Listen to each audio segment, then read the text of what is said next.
Just realized coming home from the gym, it was a God thing. Has to be, because I wouldn't have thought of this on my own.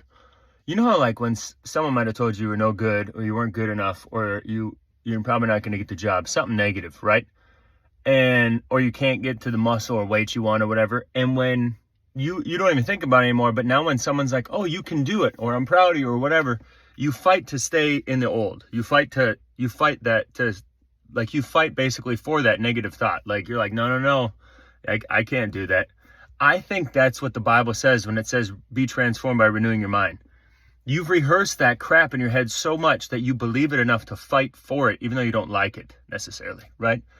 But if you rehearsed, the Lord is my refuge, or I can do all things through Christ who strengthens me. If you rehearsed it and thought about it and thought about it and thought about it, you'll know your mind is renewed, I think, when someone brings up something opposite to the word, and then you're like, no, I can do all things through Christ who strengthens me. Like, you stand and fight for what God says about you.